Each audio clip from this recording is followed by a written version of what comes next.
na to. And at the same time, mga kapiksi, nararamdaman natin na magbabago. Kaya nga lumabas itong big happy changes, mga kapiksi, kasi magbabago yung takbo ng swerte nyo pagdating sa kaperahan, guys. Okay? So, ito yung mga big happy changes na maaari nyong ma-experience, mga kapiksi. So, this is abundance of money, wealth, riches. This is the energy of good luck, good fortune. And yan yung mga sinasabi natin, mga big happy changes na maaari nyong ma-experience, guys, ngayong buwan ng July, mga kapiksi, no? So, imain-main nyo na yan, guys, sa comment section.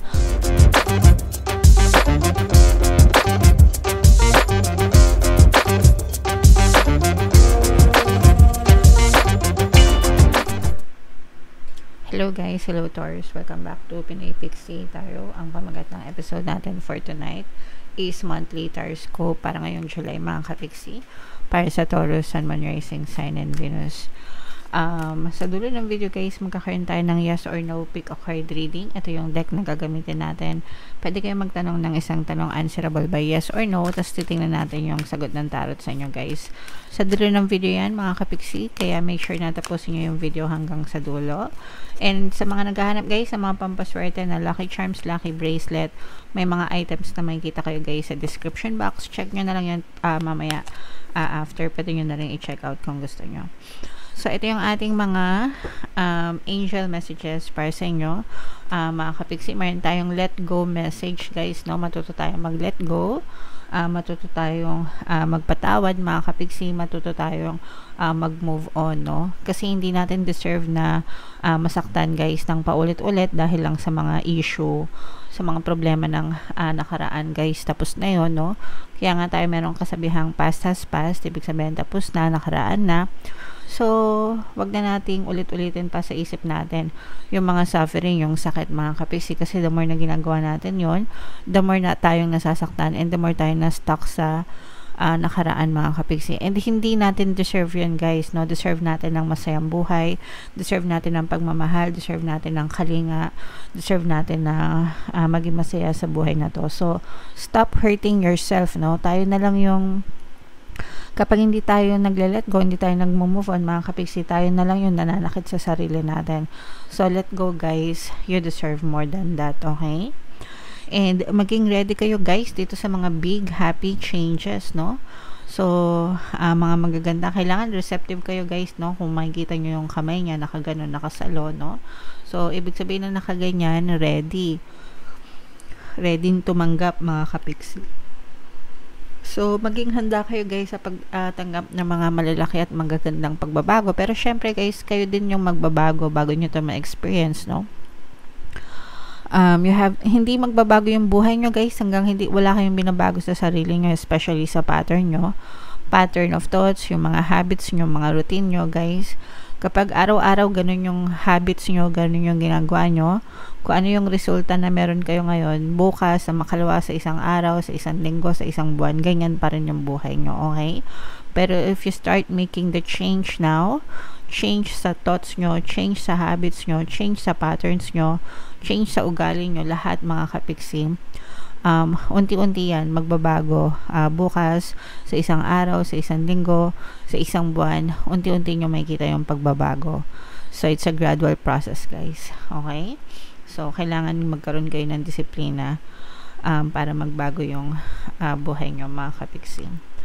And meditation brings answers, guys, no? So, kung meron kayong mga bagay na naguguluhan, naghahanap kayo ng sagot sa mga tanong nyo, ganyan-ganyan, or whatever, guys, try nyo mag-meditate, mga kapiksi, no? Para kumalma yung isipan nyo, mga kapiksi, and pagkalmado yung isipan nyo, mas nagiging malinaw ang mga bagay-bagay sa inyo, guys. Okay? Alright. So, comment down below, Taurus, if feeling nyo naka-resonate kayo dyan. Tingnan natin, guys, yung ganap sa inyo. Shuffle ko to, mga kapiksi. Habang sinashuffle ko to, panoorin nyo muna yung video natin regarding sa ating paano mag-manifest ng abundance video course.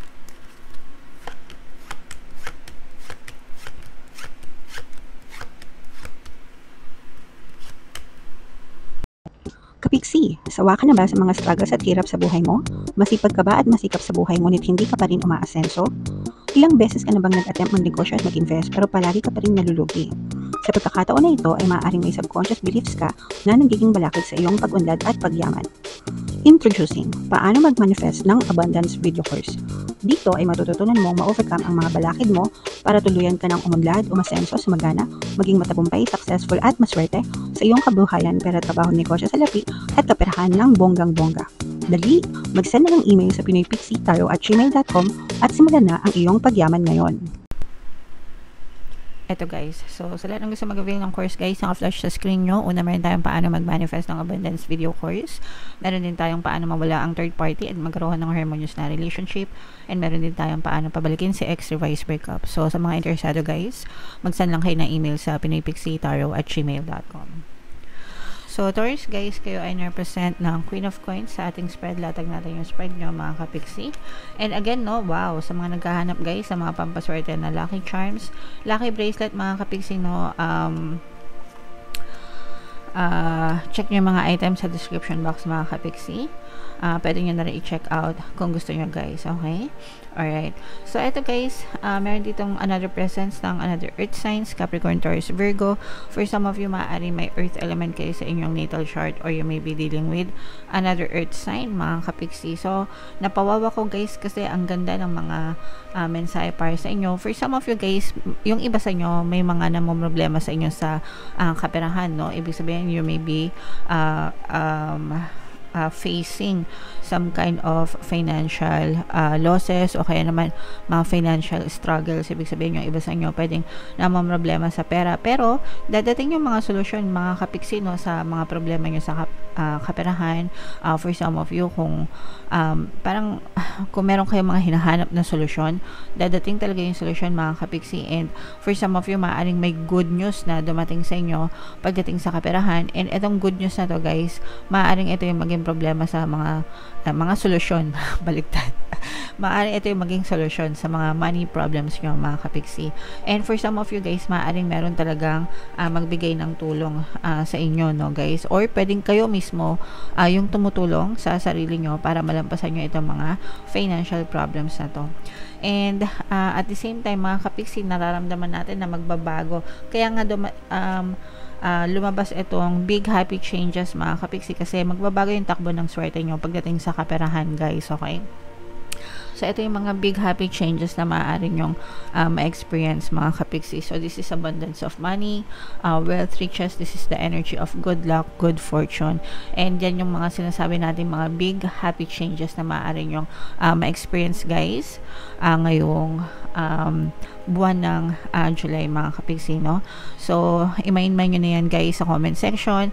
Abundance of money, abundance of wealth, big happy changes, itong good fortune na to, yan. So, i-mind nyo na yan sa comment section, mga kapixie. Always kayong mag-affirm, guys. Palagi ko kayong nire-remind na palagi kayong mag-affirm. Pagdating sa pera, guys, araw-araw, money, money come to me. Palagi ako may pera, palagi ako nagkakapera. I'm the king of abundance. I'm the queen of abundance. So, yung tatlong affirmations na yan, guys, tried and tested ko na yan. Everyday ko yan sinasabi, everyday ko yan sinishare sa inyo, guys. Magbabago talaga yung takbo ng buhay nyo. Syempre, sasabayan nyo ng dasal, kilos, at saka ng positibong mental diet, mga kapixie. Alright? For some of you guys, maaari may umakyat ng ligaw sa inyo, no? As in, figuratively or literal. Naakyat ng ligaw sa inyo, mga kapixie, no? So, this is more on love. Parang may panibagong simula kayo sa relationship, mga kapixie. So, kung naka-let go na kayo sa mga ex nyo, diba? Meron tayong let go energy, guys. So, kung naka-let go na kayo sa mga ex nyo, guys, i-welcome nyo naman itong mga bagong pag-ibig, no? Na maaari magparamdam sa inyo, Taurus. Okay? So, yeah, i-mind nyo na yan.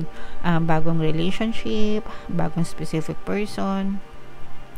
So, what else, guys? Meron tayo ditong presence ng fire sign, Aries, Leo, Sagittarius. So, for some of you, maaari may fire element din kayo sa inyong natal chart or you may be dealing with another fire sign. Ito, guys, nakikita natin dito na for some of you, parang nagkakaroon kayo ng conflict sa communication naman with a specific person. So, this can be anybody, mga kapixie. Pwedeng jowa nyo, kung may jowa kayo, pwedeng mga kapatid nyo or kaibigan nyo, guys. Just anybody. na parang nagkakaroon kayo ng tampuhan, nagkakaroon ng misunderstanding. So, kailangan nyo lang pag-usapan ito ng, at saka parang may nagmamarites kasi, no? So, let's say, for example, may nagmamarites dun sa isang person na yon, tapos siya nakinig, sinisiraan ka, ganyan. Yung mga ganong klase na tampuhan, mga kapiksi, kaya parang nagkakaroon ng miscommunication or misunderstanding sa relationship nyo kasi may naninira sa iba sa inyo, okay? And ito naman guys, ito magandang combo ito, no? We have the angel number 1010, mga kapiksi, check nyo yung mga ibig sabihin yan. Pero ito abundance of money na, ito abundance of love pa, mga kapiksi, no? So abundance of, dobleng abundance ito para sa inyo mga kapiksi, abundance of wealth and riches, and ito naman abundance of love and happiness. So syempre gustong-gusto natin lumalabas yung mga gandong klase ng abundance, no? Para talagang ma-experience natin itong kasaganaan na to guys, okay? So i-mind nyo na yan guys sa comment section. Ibig sabihin maganda naman yung relationship nyo with other people, mga kapiksi, no? Kung hindi nyo ma-experience itong mga tampuhan na to, ganyan, overall yung general energy nyo sa ibang tao, maganda naman yung pakikitunguhan nyo sa isa't isa, mga kapiksi. Alright? Okay, so comment down below, Taurus, if feeling nyo naka-resonate kayo dyan guys. So ito na yung ating yes or no pick a card reading, mga kapiksi. Habang sinashuffle ko to, itanong nyo sa isip nyo guys yung tanong na gusto nyong malaman for July. Isang tanong lang, answerable by yes or no. And again, sa mga gusto palang matuto mag-manifest guys, meron tayong membership program dito sa ating channel. Pwede kayong mag-join, i-click nyo lang yung join button dito sa baba o kaya dito sa taas guys, lagayin natin sa baba nitong video, no? Pag member na kayo, magkaka-access kayo sa mga exclusive videos natin regarding manifestation using the power of your subconscious mind and law of attraction. So, Taurus, huminga ng malalim mga kapiksi. Tapos, itanong sa isip yung tanong nyo. And then, pili kayo ng isang card, guys. Ito yung card 1, ito yung card 2, ito yung card 3. Kung card 1 ang napili nyo, guys, ang sagot sa tanong nyo ay yes. Kung card 2 ang napili nyo, guys, ang sagot sa tanong nyo ay yes din. And kung card 3 naman, guys, ang sagot sa tanong nyo ay yes din, mga kapiksi. Alright? Okay, so yeah, super ganda mga kapiksi, no? Comment down below. I-mind nyo na lahat ng mga swerte dito, guys. Itong mga swerteng magagandang pagbabago na to, abundance of love and happiness, abundance of money. Lahat yan, guys, i-mind nyo na, angkinin nyo na, guys, sa comment section. Okay? Alright, so for more tarot readings guys, ito yung playlist nyo. Ito naman yung ating success stories ng paano mag-manifest ng abundance video course. Thank you for liking, sharing, and subscribing mga kapiksi. See you next time. I love you all. Have a nice day. Bye-bye.